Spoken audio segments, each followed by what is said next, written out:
It's awesome. I mean, yeah, it's been an up and down ride. A couple of tough losses, but I mean, they weren't hard losses. I should let me rephrase that. They were hard losses. They were guys that were number 2 and number 3 in the world. So you know, to drop a fight to those guys, it sucks. But you know, I've bounced back and won 2 good victories over 2 top 5 guys, and I think I've earned my place where I'm at. So you know, it's awesome. You know, I want to ride this ride as long as I can. What do you think? What do you attribute the current win streak that you're on now? Just kind of refocusing mentally. When I fought Benavidez and Uriah, I was there physically, but mentally I don't think I was 100%. Just kind of, I went back to the drawing board, went back to the grind and said, hey, I'm going to beat you in every aspect. There's nothing you can do about it, and it works. You know, when I get out there and I let loose and I push forward like I know that I can, and I come out the victor. What do you think was your mental block? It's hard to say. You know, it's I don't know. You know, I built up. My strength coach always says that I always fought better when I was down low. You know, I had my 4-fight win streak with Campuzano and all the guys in WEC, and then I get to UFC, and I always fight better coming from the bottom up. You know, you back a dog into a corner and he fights better. So it's just you know, bearing down and becoming mentally tough and saying, hey, I'm going to do this no matter what. If you want to say it's a mustache, it's cool. The mustache, it's still in its rookie phase. You know, I've only been growing it since December 29th, so it's still rookie.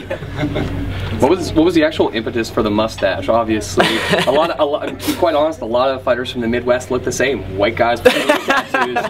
I mean, was it like an intentional way to differentiate yourself? You're in a main event now. Having a look obviously helps, even if it is Raleigh Fingers look.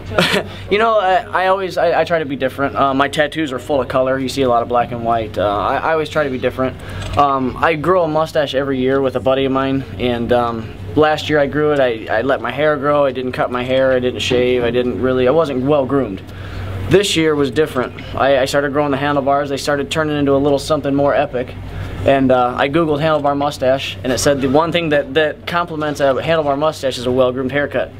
Went and got my hair cut, and this is the result, and it's here to stay for now. Classic little John L. Sullivan look. Absolutely. Speaking of the past, you mentioned the mental block and the Uriah Faber and Joseph Benavidez losses. Are they, looking back, are they validating or are they changing for you in any way? Because going into those fights, I think a lot of people thought, stay busy, fight for these guys. Eddie Wineland, that guy's tough-hitting journeyman, but he's not going to beat them. And you stifled their offense very early on and made extremely difficult fights out of what a lot of people thought were going to be showcase and tune-up fights for Faber and for Benavidez. I mean, was there a validation in those particular fights, even in losing, that got you on this track? Yeah, I don't think those fights were a total loss at all. You know, again, Benavidez, he's the #1 ranked flyweight right now. Uriah's the #2 ranked bantamweight right now, and neither one of them could finish me. Neither one of them. I mean, Joseph broke my nose, but okay, it's a broken nose, big deal. You know, neither one of them really damaged me. They didn't really ever have me in trouble, and I think that says a lot for my skill set. You know, I won the first round against Uriah, and I just think that says a lot for my toughness, I guess.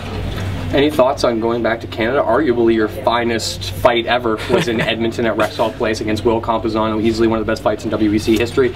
Any thought about going to Winnipeg and taking on Hanan Barrow there? Any thought toward maybe Canada spurring on a better performance out of you? Yeah, you know, I think performance, I wouldn't say it's location based, but Canada's always awesome. You know, the fan base is awesome. They're always really behind the fighters, and they seem to be really knowledgeable about what's going on. You know, they understand it's a chess match. You know, if it hits the ground, it's not, oh, well, boo. You know, you don't hear that.